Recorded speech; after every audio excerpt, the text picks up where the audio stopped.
quem é Deus, né? Regis pregou. Domingo o pastor pulou, era o grande problema de Deus. O problema de Deus, né? Que era o pecado. E ontem foi... Como era o nome da sua, que eu me esqueci? Eu sei que é uma coisa também de Deus, né? Falava a solução de Deus, né? Para o pecado. E hoje é a oferta de Deus. Hoje ela pesa mais, né? Essa pregação. E vamos pedir ao Espírito Santo que abra nossa mente, né? Para que venhamos a entender o propósito de Deus ter enviado esta pregação nesta noite. Antes, eu quero falar um pouco aqui da vida de Moisés.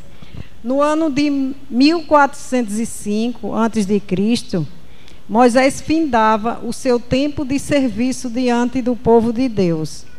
Do povo de Deus, o povo de Israel. E agora tinha de se despedir deles. Foi aí então que escreveu o livro de Deuteronômio, o seu 5º livro. Sua grande preocupação como líder que amava esse povo, ele deixou em sua súplica no capítulo 30. Vamos abrir nossas Bíblias, né? No capítulo 30, versículo 11, 12, 13 e 14. Vamos ver o que foi que Deus mandou Moisés falar ao povo de Israel. Deuteronômio 30, 11, 12, 13 e 14.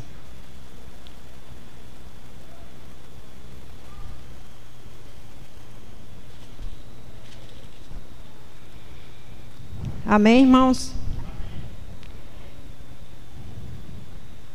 Ele diz assim, vamos prestar atenção, irmãos, porque é muito bonita essa pregação. Ela não foi só para aquele povo daquele tempo, ele é para cada um de nós hoje. E o Espírito Santo, através de Moisés, falou assim, versículo 11: porque este mandamento que hoje te ordeno não é demasiadamente difícil, nem está longe de ti, não está nos céus, para dizeres: quem subirá por nós aos céus, que nulo traga e nulo faça ouvir, para que cumpramos? Nem está além do mar, para dizeres: quem passará por nós além do mar, que nulo traga e nulo faça ouvir, para que cumpramos? Aí, aqui no 14, ele diz: pois esta palavra está muito perto de ti, na tua boca e no teu coração, para o cumprires. Irmãos, Moisés, a grande preocupação de Moisés, já velhinho, já sabia que Deus tinha dito a ele que ele não passava do Jordão, né? Não conhecia a nova terra, Nova Jerusalém.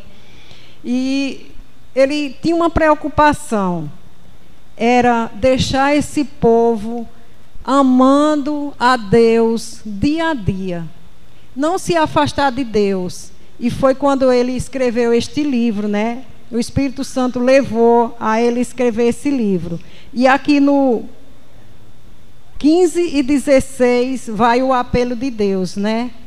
Que ele escreveu. Diz assim: vê que proponho hoje a vida e o bem, a morte e o mal. Se guardares o mandamento que hoje te ordeno, que ames o Senhor teu Deus, ande nos seus caminhos e guarde os seus mandamentos, e os seus estatutos e os seus juízos então viverás e te multiplicarás, e o Senhor teu Deus te abençoará na terra a qual passas a possuí-la.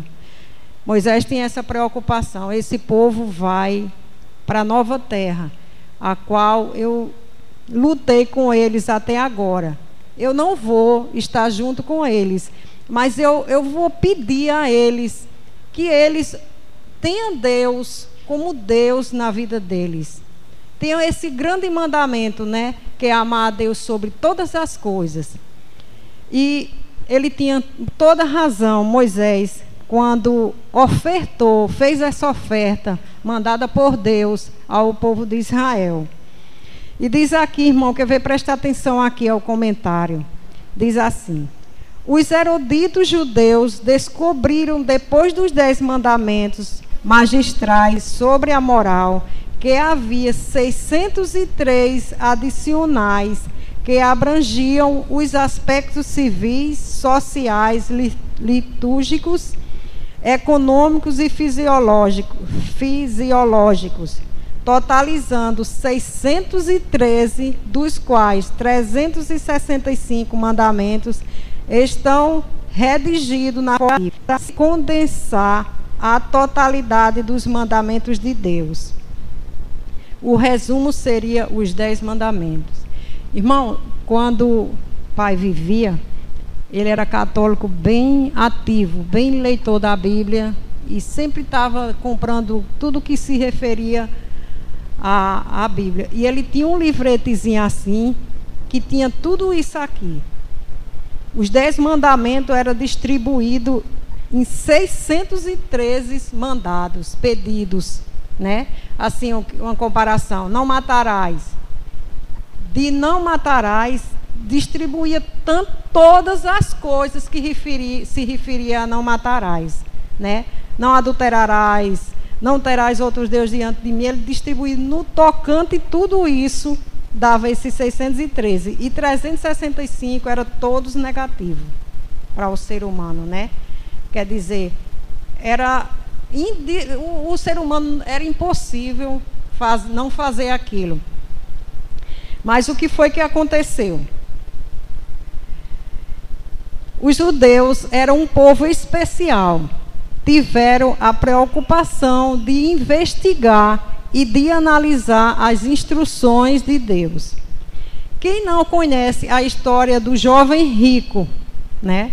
Ele era judeu, e um jovem homem que havia dedicado sua vida ao estudo das escrituras hebraicas. Tudo indica que ele desculpa, irmão. Tudo indica que ele não tinha certeza de sua salvação. Quando fez a pergunta a Jesus: o que farei para herdar a vida eterna? Vamos ver aqui essa história para que possamos comentar mais sobre essa história. Está em Marcos 10.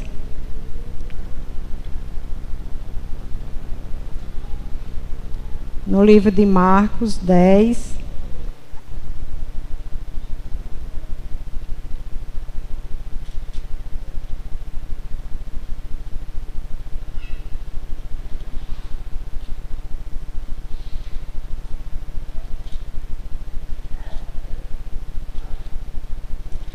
Marcos 10, 17 a 22.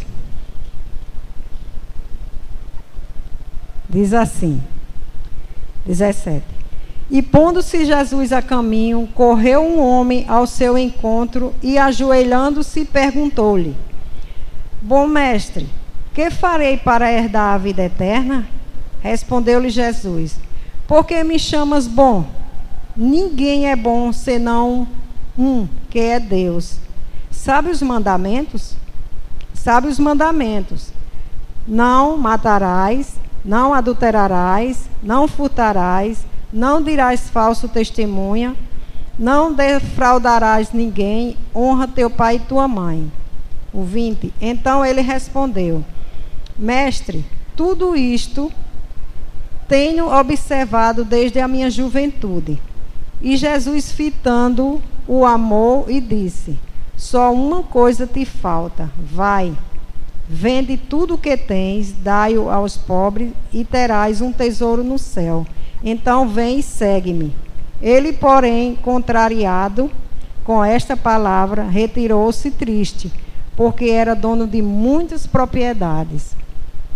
Irmãos, quando este jovem perguntou a Deus o que faria para herdar a vida eterna, quando ele chama Jesus de bom, Jesus logo faz uma pergunta a ele, não foi? Por que me chamas de bom? Irmãos, José Braz, por que foi que ele chamou Jesus de bom? Bom mestre.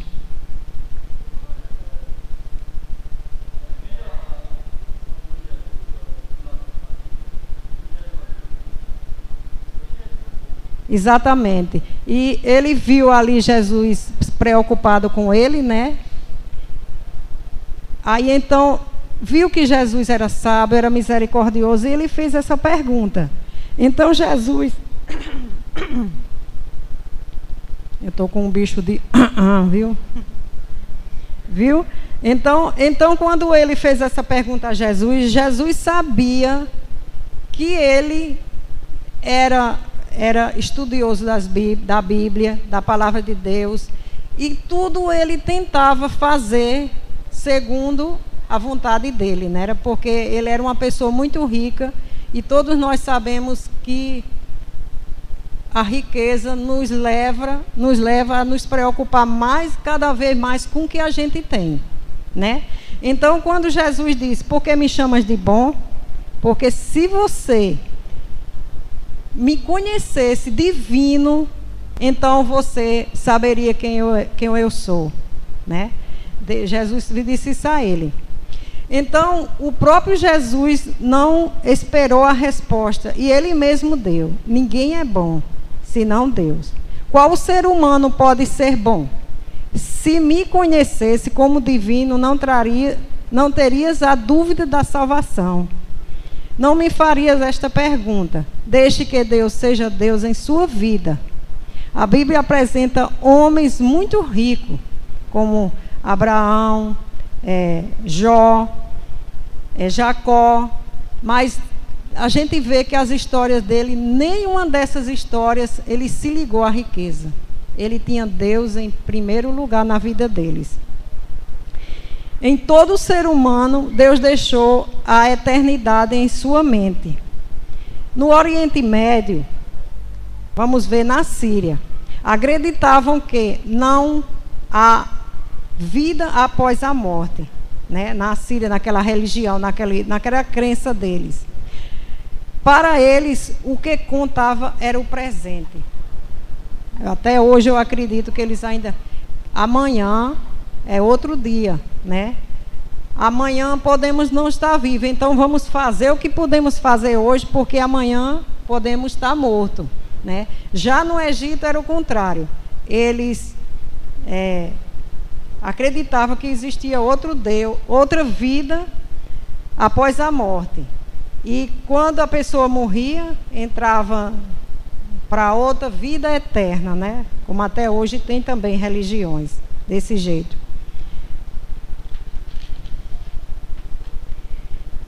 Então, o que Deus requer de nós? Diante do que Moisés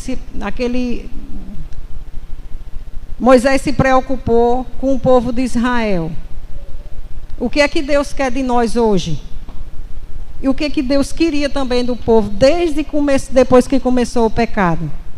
Alguém sabe me dizer do que Deus quer de nós hoje?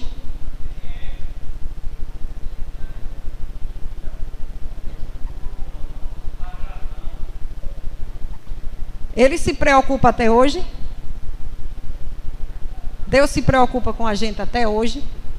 Se preocupa, sim. Não é verdade? Então vamos voltar lá para Deuteronômio 10.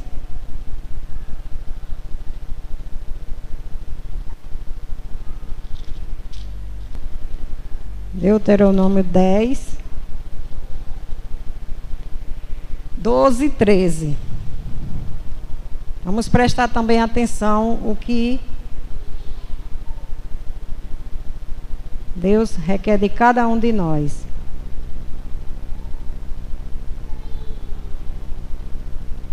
(12 e 13). Agora, pois, ó Israel, que é que o Senhor requer de ti? Não é que temas o Senhor teu Deus e ande em todos os seus caminhos e o ames e sirvas ao Senhor teu Deus de todo o teu coração e de toda a tua alma, para guardares os mandamentos do Senhor e seus estatutos que hoje te ordeno para teu bem. Não é isso que Deus quer de nós? Que a gente deixe as complicações da vida. Tem gente que não consegue nem dormir direito trabalhando para adquirir bens. Deus diz: trabalhe durante o dia e à noite descanse. Tem pessoas que enrolam direto, né? Faz até serão, como tem pessoas que trabalham à noite como vigia, no outro dia vai servir de servente, né? Para ter talvez uma coisa melhor. Mas se ele amar a Deus, colocar Deus em primeiro lugar na vida dele, com certeza, irmão, Deus vai prover todas as necessidades dele. Irmão, essa é a oferta. É pegar ou largar. Tudo ou nada. É totalmente cheio. Não colocam uma gota a mais. Irá transbordar. Não é fácil, mas é a condição. Irmãos, quando Deus disse para Adão e Eva: não mexa nesta árvore do conhecimento do bem e do mal. De todas vocês podem comer, mas não mexa nessa aqui, não coma desse fruto. Não tinha mais, nem esperar aí, como aquela história que Jesus contou, chamou todos para a festa, e um disse: espere aí que eu me casei e vou em lua de mel, vou enterrar meu pai que ele morreu. Jesus disse: o que não serve para o arado não pega, é assim? Não serve para o arado não pega nos bois. É uma história assim, não olha para trás, né? É um negócio assim. Então, do mesmo jeito é assim, se Deus deu esta lei, né? Esse pedido, fez esse pedido, não acrescente nem diminua. Não diga assim: não, como uma semana de oração, as pessoas eram para estar tudo aqui se consagrando.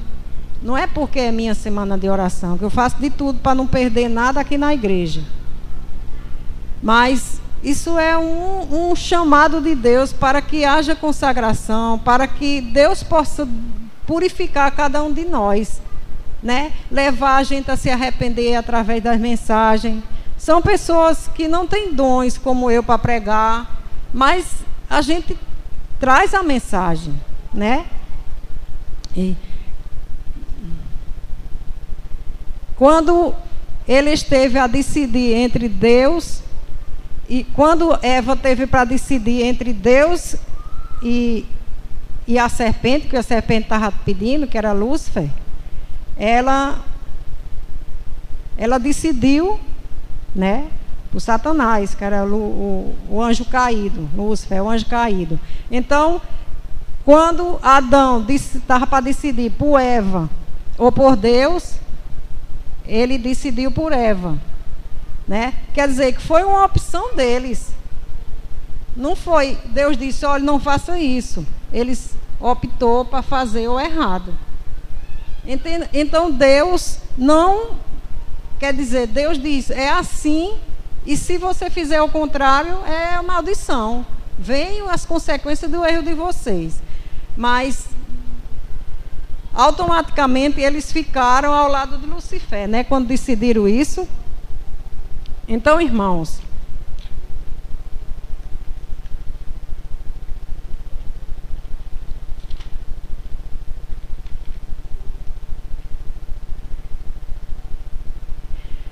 quando Moisés escreveu o livro de Deuteronômio, no qual passou todos os ensinamentos dos 4 livros anteriores, apresentou ao povo o desafio: agora, pois, ó Israel, o que é que o Senhor requer de ti? Não é que temas o Senhor teu Deus e andes em todos os seus caminhos, e o ames e sirva ao Senhor teu Deus de todo o teu coração? Então, se Deus estava pedindo isso para eles, lá naquele tempo, Ele está pedindo a mesma coisa para nós hoje. Se a gente faz diferente, a culpa é inteiramente de nós. A gente estava discutindo lá, comentando lá no pequeno grupo assim, que Deus não castiga. Um dizia: Deus castiga. E eu dizia, Deus não castiga, não. Eu, de minha parte, eu acredito, diante do que a gente está lendo aqui, eu acredito o seguinte, que Deus, Ele coloca o bem e o mal. Escolha um dos dois. Como Ele mandou Eva decidir entre... E Adão também. O que aconteceu? Eles decidiram o mal. Então, se tinha ali maldição, foi Deus que castigou? Não foi eles que optaram? Né?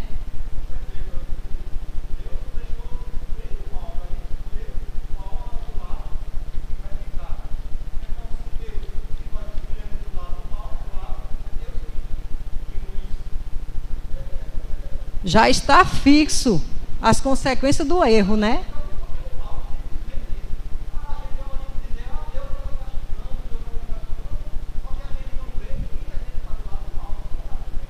Como você estava dizendo, que diz assim, Deus não castiga com essa seca. Deus já não deixou? Não destrua a natureza, porque ela tem suas regras, seus estatutos, tudo direitinho que eu deixei, né? Se vocês fizerem queimadas, se vocês fizerem muitas coisas que não é para fazer na natureza, né? Esses lixos, todas essas coisas, se vocês fizerem isso, ela não vai poder produzir, né, não? Ela vai ficar uma terra estéril, ela não vai, como está hoje em dia, faz a plantação, se não danar adubo, não nasce nada, não é verdade? E quando nasce, vem uma peste e destrói toda. Porque é castigo de Deus? É o próprio ser humano que levou a fazer isso. Não é verdade? Muito bem, irmão. Exatamente.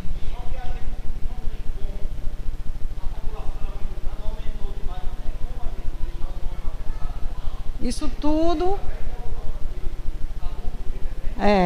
Isso tudo é consequências dos erros, né? De nossos próprios erros que estamos fazendo.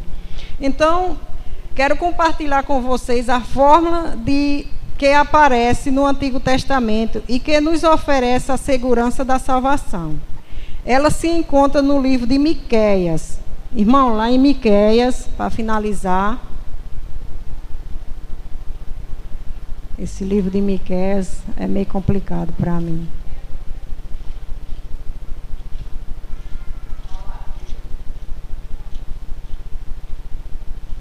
Miqueias 6, capítulo 6, versículos 6 e 8.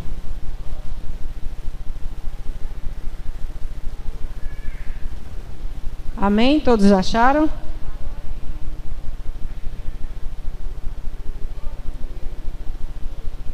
Miqueias diz assim: com que me apresentarei ao Senhor e me inclinarei ante o seu excelso, o Deus excelso? Virei perante ele com holocausto, com bezerros de um ano? Agradar-se-á o Senhor de milhares de carneiros, de 10.000 ribeiros de azeite?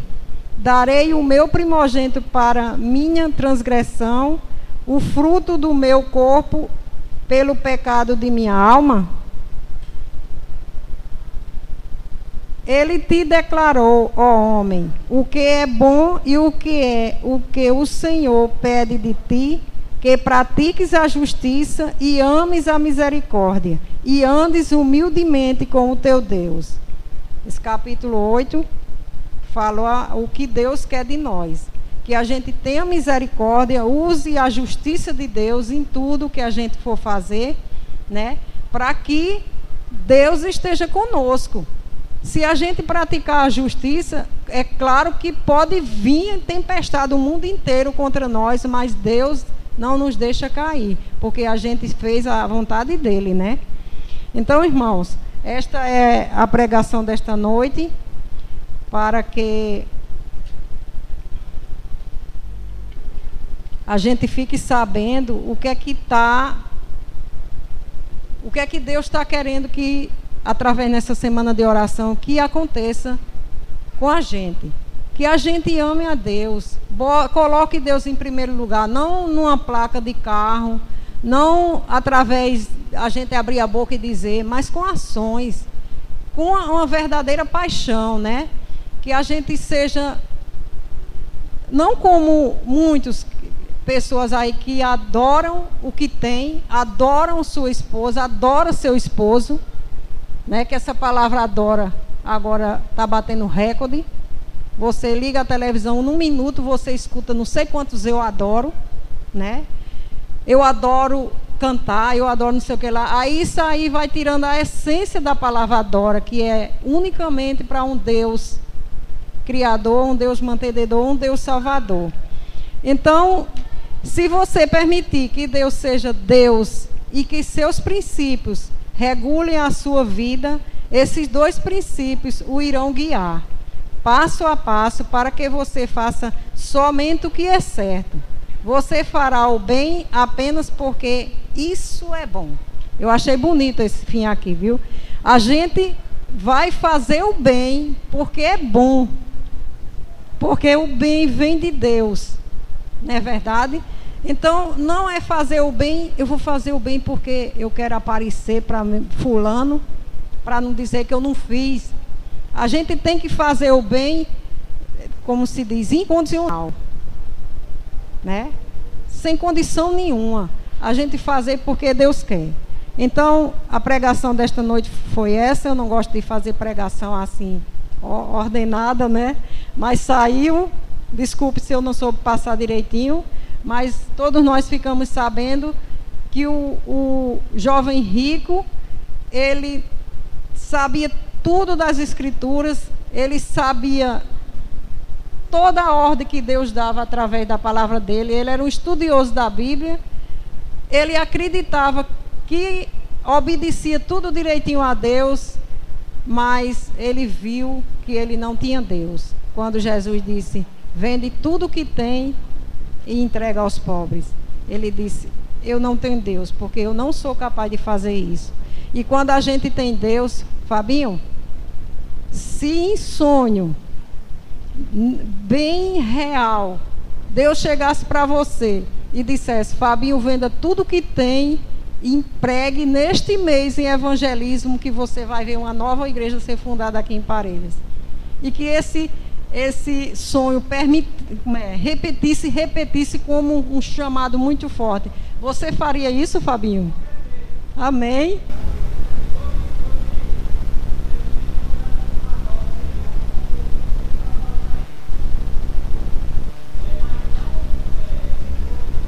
Sei.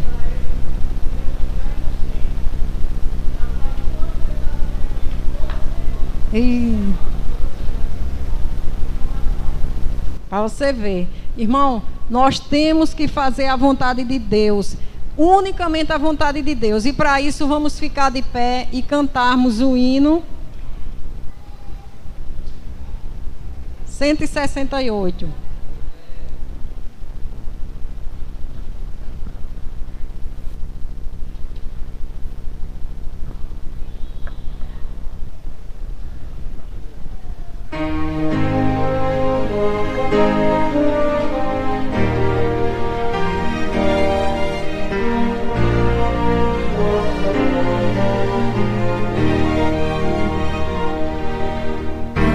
Da labor desta vida, hoje Cristo te quer libertar.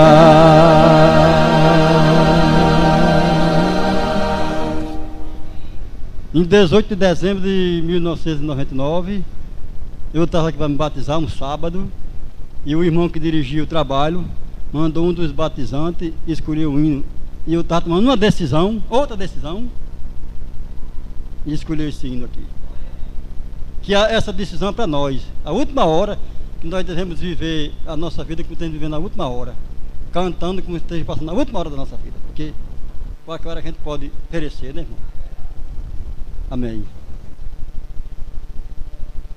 Vamos ficar mais perto de Cristo para falar com Ele.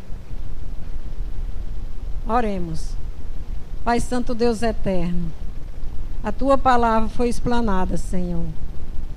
O Senhor me usou. Eu estudei, o Senhor viu o meu esforço, mas a tua palavra falou mais alto, Senhor, porque o Senhor é bom e tua misericórdia dura para sempre. A mensagem que o Senhor trouxe nesta noite é que a gente ame o Senhor Deus, porque só existe um bom, que é Deus. Nós somos, segundo a tua palavra, menos que nada diante de Deus. Nós somos trapos de imundície. E diante de tudo isso, Pai, o Senhor nos oferta que te ame, que obedeça a seus mandamentos, os estatutos, suas regras, porque o Senhor deixou tudo por muito amor a cada um de nós, Senhor. Obrigado, Pai, porque o Senhor é bom, porque a tua misericórdia nos atinge, nos dando tempo para decidir entre o bem e o mal. Derrama as bênçãos que o Senhor tem preparado nesta semana de oração em cada uma pessoa aqui presente. Todas aquelas que sentem o desejo de vir nesta semana de oração. Porque com certeza, Pai, o Senhor tem bênçãos para derramar sobre cada um de nós. Obrigado por tudo. Nos leve para nossos lares na proteção dos teus santos anjos. E em nome de Jesus te fizemos esta prece. Amém, Senhor. Aleluia. Ver o brilho de sua luz, mas os dias vão passando, meses e anos vêm e vão, e Jesus não aparece. Temos esperança.